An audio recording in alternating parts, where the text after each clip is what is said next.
Hello everybody. आज हम लोग बिजनेस स्टडीज़ के पार्ट ए का एक और चैप्टर स्टार्ट करने वाले हैं। एक्चुअली एक और चैप्टर बोलने से बेहतर है हम ये बोल दें कि बिजनेस स्टडीज़ के पार्ट ए का लास्ट चैप्टर स्टार्ट करने जा रहे हैं। जी हाँ, हम लोग पार्ट ए का लास्ट चैप्टर आज स्टार्ट करेंगे जो कि है कंट्रोलिंग। देखिए, बिजनेस स्टडीज़ में दो पार्ट हैं, पार्ट ए और बी। जब हम पार्ट ए की बात करें तो उसमें जो लास्ट चैप्टर है वो है कंट्रोलिंग। आज हम लोग उसी को स्टार्ट करेंगे। छोटा चैप्टर है बट बहुत इंपॉर्टेंट चैप्टर है। कोशिश करेंगे कि एक दो वीडियोस में, तीन वीडियोस में ये खत्म हो जाए, लेकिन फिर भी इसकी इंपॉर्टेंस बहुत ज़्यादा है एग्जामिनेशन पॉइंट ऑफ व्यू से, case studies point of view से। तो आइए बिना टाइम वेस्ट किए स्टार्ट करते हैं आज का चैप्टर जो है कंट्रोलिंग। देखिए, सबसे पहले स्टार्ट करते हैं मीनिंग से। देखिए, कंट्रोलिंग की अगर मीनिंग की बात करें तो एक नॉर्मल आम जिंदगी में, आम भाषा में हम लोग कंट्रोलिंग का मतलब क्या करते हैं, कंट्रोल किसको करते हैं हम लोग, या फिर कंट्रोलिंग करते कैसे हैं। क्या, जैसे हम लोग कोई काम कर रहे हैं और जैसा हमने सोचा है अगर उस तरह से काम नहीं हो रहा है तो अब हम लोग क्या करते हैं, कोशिश करते हैं कि वापस से उस काम को ऐसे किया जाए कि हमने जो सोचा है वो हो जाए। फॉर एग्जाम्पल, अगर हमने सोचा हुआ है कि हम 8 घंटे पढ़ाई करेंगे बोर्ड एग्ज़ाम्स के लिए, 8 घंटे पढ़ाई करेंगे बोर्ड एग्जाम्स के लिए ताकि हमारे बोर्ड में अच्छे नंबर आ जाए, लेकिन जब हम एक्चुअली में पढ़ना शुरू करते हैं तो हम 8 घंटे नहीं, हम 5 साढ़े 5 घंटे ही पढ़ पाते हैं। तो फिर हुआ क्या, मैंने जो सोचा था और जो असल में हम कर रहे हैं उसके बीच में डिफरेंस है। तो इस डिफरेंस को दूर करने के लिए हम लोग और मेहनत करते हैं, कुछ ऐसे काम करते हैं जिससे हम 8 घंटे पढ़ाई करने लगे। तब हम उसके लिए जब ये सब काम करते हैं तो हमने बोला कि हमने अपने पढ़ाई को कंट्रोल किया। पहले कम पढ़ते थे, अब और अच्छे से पढ़ने लगे। एक और एग्जाम्पल लेते हैं। सपोज करिए आप बाइक चला रहे हैं, ठीक है। अब बाइक चला रहे हैं, आप चला रहे हैं, आपके पेरेंट्स, फादर पीछे बैठे हुए हैं या फिर कोई घर का बड़ा गार्जियन पीछे बैठा हुआ है। आपको बोला बाइक चलाने के लिए, आप बाइक 40 की स्पीड से चला रहे हैं, ठीक है। लेकिन अगर आपने स्पीड बहुत ज़्यादा कर दी, 60-65 के आसपास, या उसको एक्सीड करने लगे, तो पीछे वाले आदमी क्या बोलते हैं कि बाइक को कंट्रोल में चलाइए, मतलब उसको वापस अपने जो मैंने स्पीड सोचा है उस स्पीड पे ले आइए। तो ये क्या किया उन लोगों ने, कंट्रोल किया गाड़ी को। तो ये तो नॉर्मल बातें हो गई कंट्रोल करने की। लेकिन जब मैं ऑर्गेनाइजेशन की बात करूं तो वहां पे कंट्रोलिंग का क्या डेफिनेशन होता है, क्या मीनिंग होती है।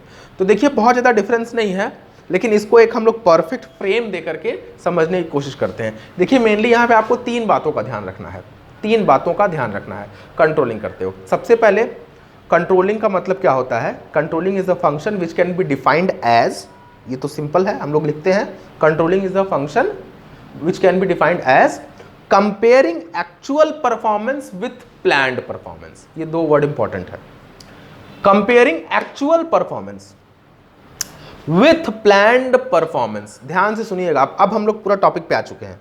इससे पहले तो नॉर्मल हमने बात की थी एग्जाम्पल, अब टॉपिक पे आ गए। हम लोग कंपेयर करते हैं किस चीज को, असल में हम जो काम कर रहे हैं, मेरी जो एक्चुअल की परफॉर्मेंस है, हम उसको कंपेयर करते हैं किससे, उससे जो मैंने सोचा था कि हम ऐसा करेंगे। जैसे मैंने पिछले एग्जाम्पल में दिया था कि हम 8 घंटे पढ़ने की प्लानिंग करते हैं, तो मेरी प्लान्ड परफॉर्मेंस क्या है, 8 घंटे की पढ़ाई। बट एक्चुअली में हम पढ़ कितना रहे हैं, 5.5 घंटे या 5 घंटे। अगर मैं 5 घंटे पढ़ रहा हूं, प्लानिंग किया है मैंने 8 घंटे, तो हुआ क्या, मेरा एक्चुअल परफॉर्मेंस 5 घंटे है, मेरी प्लान्ड परफॉर्मेंस 8 घंटे है। तो ये हमको उन दोनों को कंपेयर करना है, पहला पॉइंट।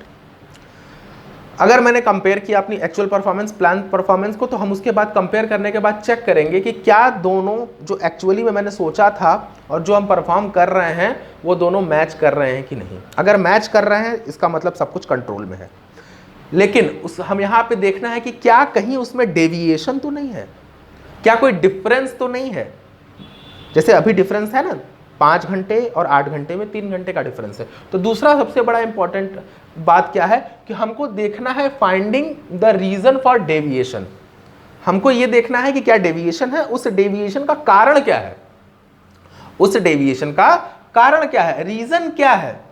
2 बातें हो गई, पहला परफॉर्मेंस को कंपेयर करेंगे, दूसरा उसके डिफरेंस को देख करके उसका कारण पता करेंगे, और तीसरा अब वो जो जिस वजह से डेविएशन हुई है, जो डिफरेंस क्रिएट हुआ है, उस डिफरेंस को हटाने के लिए हम करेक्टिव मेजर्स लेंगे।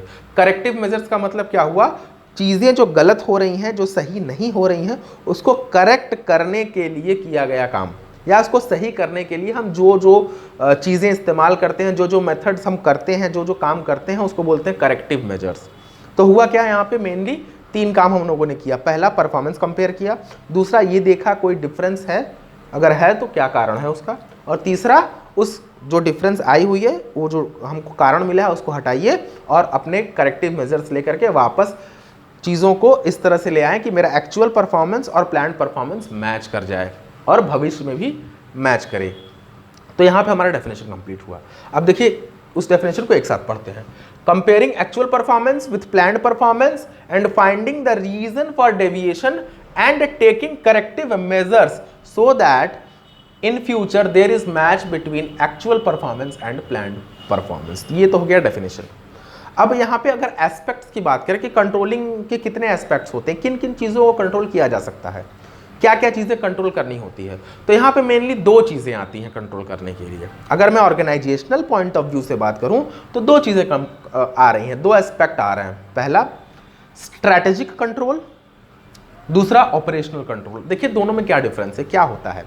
कई बार हम लोग ऑर्गेनाइजेशन में जब प्लानिंग करते हैं, जब प्लान्स बनाते हैं, जब स्ट्रेटजी बनाते हैं, उसी वक्त हम लोगों ने अपने प्लान्स को बनाते समय, अपनी स्ट्रेटजीज को बनाते समय ही चीज़ों का ध्यान नहीं रखा और हमने गलत प्लान्स बनाए हैं, गलत स्ट्रेटजी लगाई हुई है। ये मेनली एक्सटर्नल फैक्टर्स की वजह से ज़्यादा होता है, या हमारे बिजनेस एनवायरनमेंट को हम लोगों ने ठीक से स्कैन करके नहीं समझा है तब हो सकता है, या फिर हम लोगों ने सही से अपने टारगेट्स को सेट नहीं किया है इसलिए हो सकता है।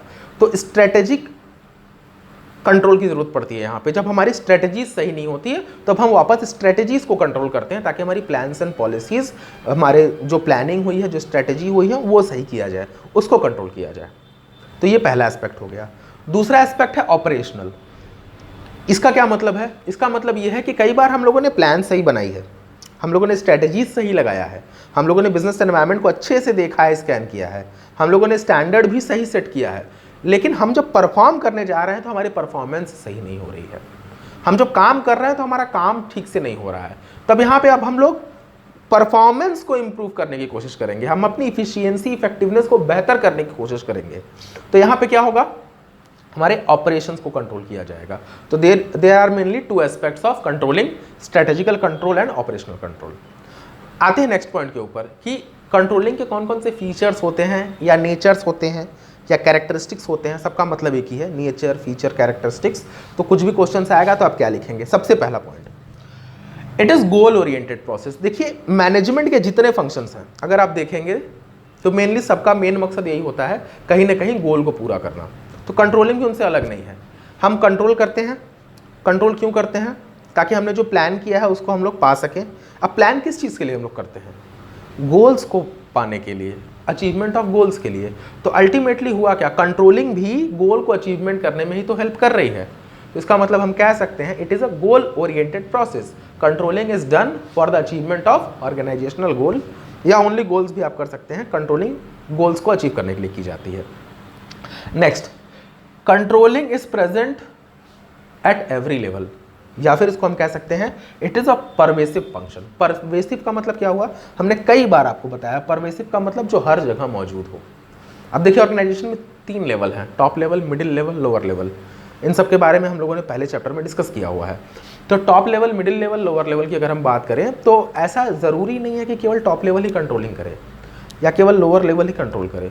कंट्रोलिंग हर लेवल पे होती है। जो टॉप लेवल है वो प्लान्स, पॉलिसीज़ को ज़्यादा कंट्रोल करता है, जो लोअर लेवल है वो ऑपरेशनल्स को ज़्यादा कंट्रोल करता है, जो मिडिल लेवल है वो इम्प्लीमेंटेशन को कंट्रोल करता है। तो कंट्रोलिंग तो हर लेवल पे हो रही है किसी न किसी तरीके से, कहीं कम कहीं ज़्यादा, पर कंट्रोलिंग मौजूद हर जगह है। इसका मतलब हम कह सकते हैं it is pervasive, it is present at every level of management.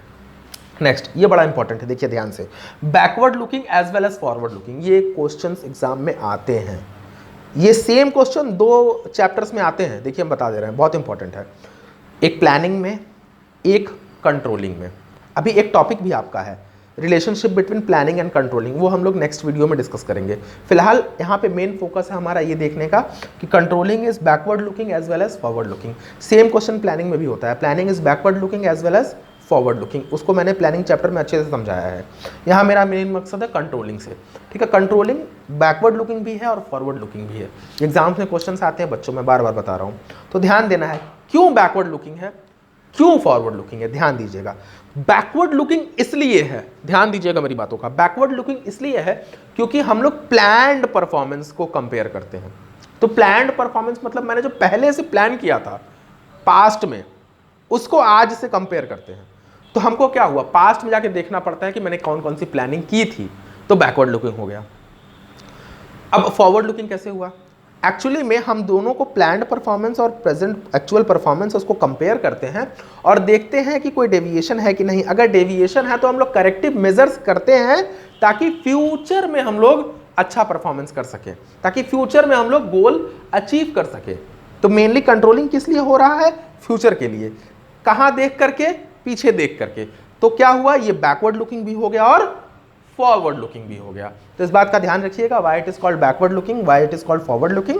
Backward looking इसलिए क्योंकि हम लोग प्लान परफॉर्मेंस को कंपेयर करते हैं, फॉरवर्ड लुकिंग इसलिए क्योंकि हम लोग फ्यूचर के लिए कंट्रोल करते हैं, ताकि भविष्य में हमारे यहाँ पे अगर कोई प्रॉब्लम हो रही है तो कंट्रोलिंग करके उसको हम लोग सही कर लें। फ्यूचर में कोई प्रॉब्लम आए उससे पहले हम नहीं कंट्रोल कर लें, उसके लिए करेक्टिव मेजर्स ले लें। इसीलिए इसको backward looking as well as forward looking कहते हैं। Last, controlling is a continuous process या कंटिन्यूअस फंक्शन। कैसे कंटिन्यूअस है, देखिए एक बार आपने कंपेयर कर दिया, ठीक है, कंपेयर करने के बाद आपने करेक्टिव मेजर्स लेके उसको छोड़ नहीं देंगे, आप लगातार उसको वॉच करते रहेंगे, क्योंकि डेविएशन कहीं पे भी आ सकता है। हो सकता है प्लान के स्टार्टिंग में आ जाए, हो सकता है मिड में आ जाए, हो सकता है एंड में आ जाए। जब तक काम चलेगा आपको लगातार कंट्रोल करना पड़ेगा, देखना पड़ेगा, क्योंकि डेविएशन कहीं पे भी आ सकती है। और इसलिए आपको हर समय कंट्रोलिंग पे ध्यान रखना है ताकि आप अच्छे से कंट्रोल कर सकें पूरे परफॉर्मेंस को, पूरे काम को। जब तक काम चलेगा तब तक कंट्रोलिंग चलेगी। एक बार कंट्रोलिंग हुआ, कंट्रोलिंग करने के बाद अगर उसमें कोई प्रॉब्लम हो रही है तो हम देखेंगे कहाँ प्रॉब्लम हो रही है। हो सकता है प्लानिंग में ही गड़बड़ हो तो हम लोग प्लानिंग फिर से करेंगे। हो सकता है प्लानिंग के बाद ऑर्गेनाइजिंग, स्टाफिंग, डायरेक्टिंग, कंट्रोलिंग, कहीं पे भी प्रॉब्लम हो सकती है। तो ये पूरे प्रोसेस को वो एक तरह से मॉनिटर करता है, देखता है कहाँ गड़बड़ी हुई और लगातार चलता रहता है। इसीलिए it is a continuous function. तो आज हम लोगों ने क्या देखा, meaning of controlling, aspects of controlling and nature of controlling. अगले वीडियोस में हम लोग बात करेंगे relationship between planning and controlling, functions of process of controlling और इंपॉर्टेंस ऑफ कंट्रोलिंग की। तब तक के लिए इंतजार करते रहिए। चैनल पे नए हैं तो वीडियो को लाइक करिए, आपको पसंद आया तो आप लाइक का बटन दबा दीजिए। आपके लाइक करने से मेरा मोटिवेशन बढ़ता है। अपने दोस्तों के साथ शेयर करिए ताकि बोर्ड्स में वो अच्छे नंबर पा सके। तब तक के लिए पढ़ते रहिए। Thank you very much.